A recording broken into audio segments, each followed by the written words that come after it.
it's got a fingerprint sensor in it. Wow.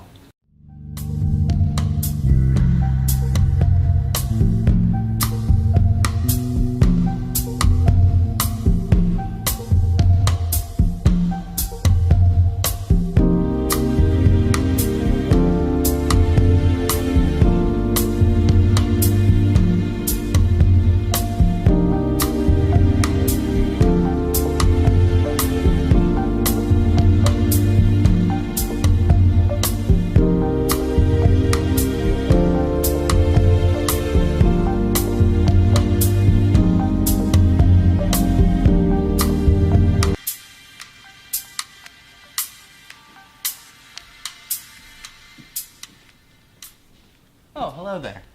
Guys, there's just some weeks where like you just try and get a lot of stuff done, and then those weeks turn into months. And so it's been a minute since we posted a video. It's way too long. Way too long, but we apologize, but we're busy doing work.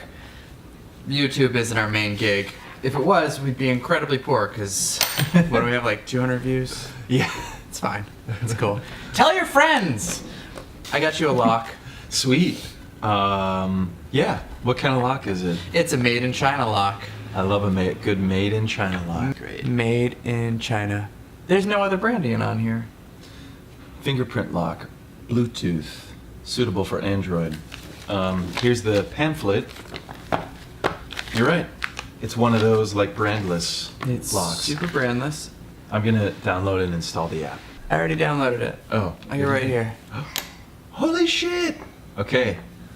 It's pretty good, actually. It's got a nice sound. It has a beautiful sound. It feels high quality. Right. Kind of takes a while to Takes a read. second. Here, let me see if it works with my finger. Access denied. Access denied.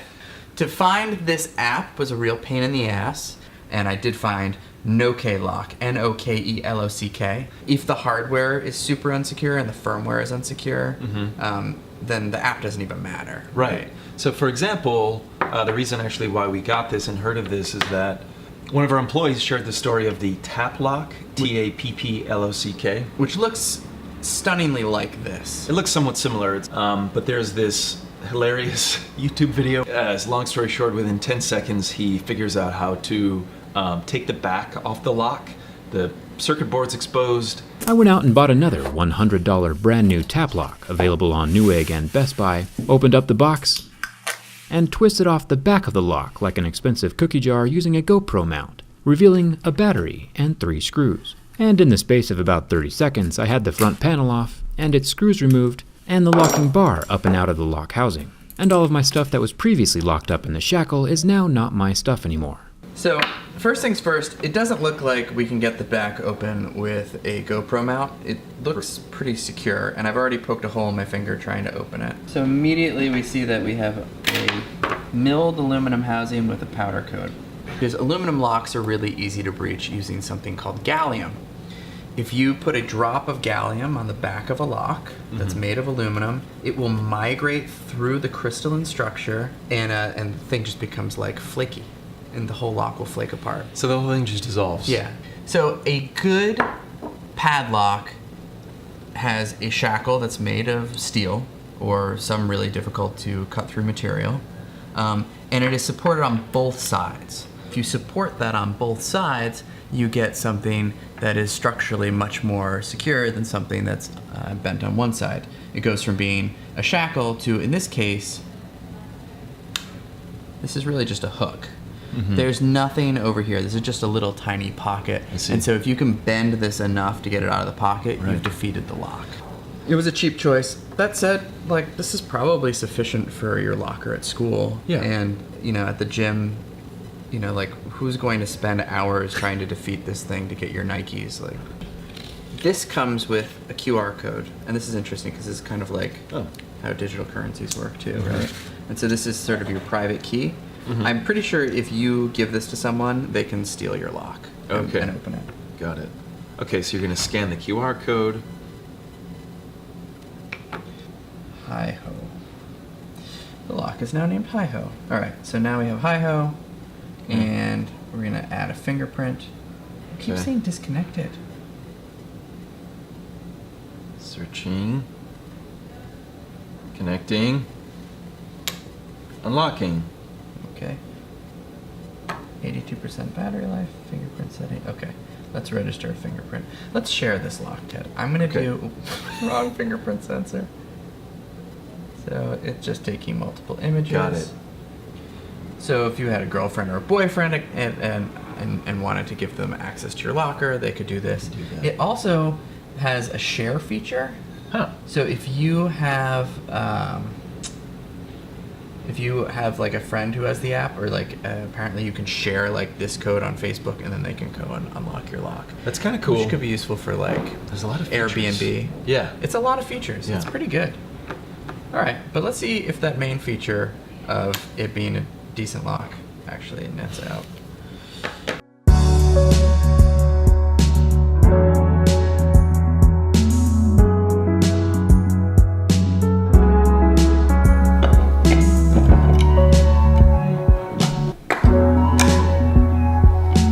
So, like, I'm pretty puny. I shouldn't be able to defeat a lock that easily. Yeah. Okay. So I guess we didn't really hack it, but it was we were able to overcome the mechanical security of it. Yeah. How do you think we get in there? Careful if there's a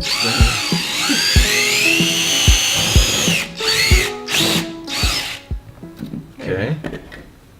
This is already better than the tap lock, though.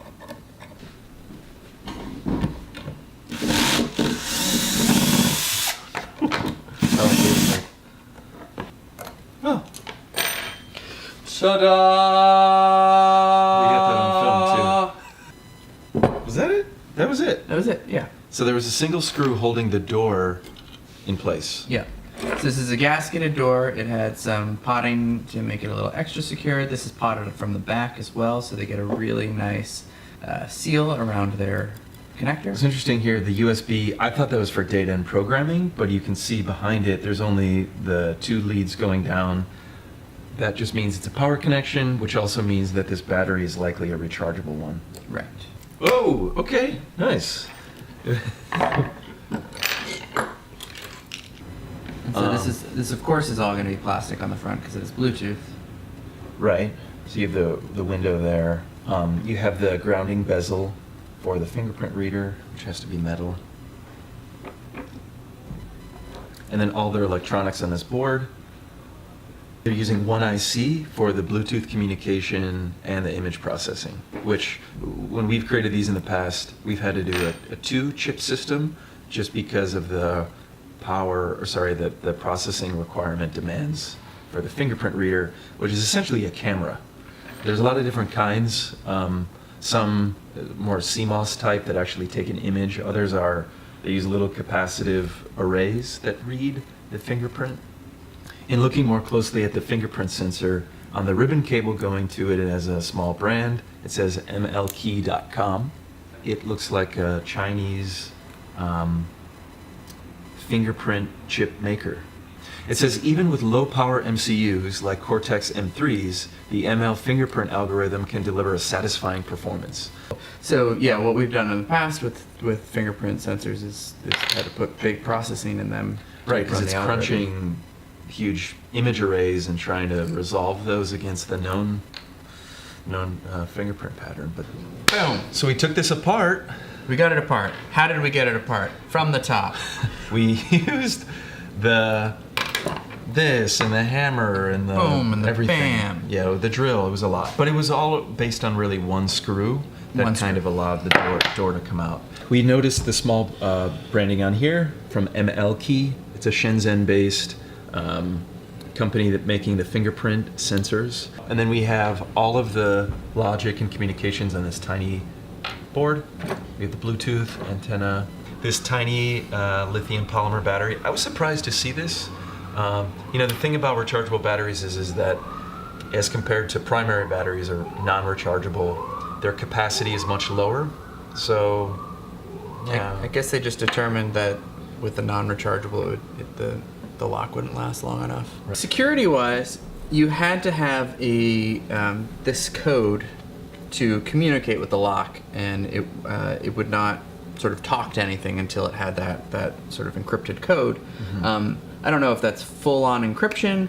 We didn't dive into that, but it is still more secure than the tap lock, and it was harder to get into than the tap lock. So rather than spend money on a tap lock, do consider this inexpensive Amazon Chinese brand. The motor is really great. We did a video a while back on planetary gears. This is literally the cutest planetary gear system I've ever seen, and that's saying a lot. We've seen some very adorable things happening in planetary gears. The teeth are so small, we probably can't even get it on camera. Look at those teeny tiny teeth. The teeth are the same thickness as the grooves in my fingers. The goal of the planetary gear is to change that high RPM motor into something that's lower RPM and much more torquey. Right. And then that torquey motor pulls a steel latch here, then the shackle's on springs and sits in this bearing, and when that steel latch is pulled back, the shackle pops up.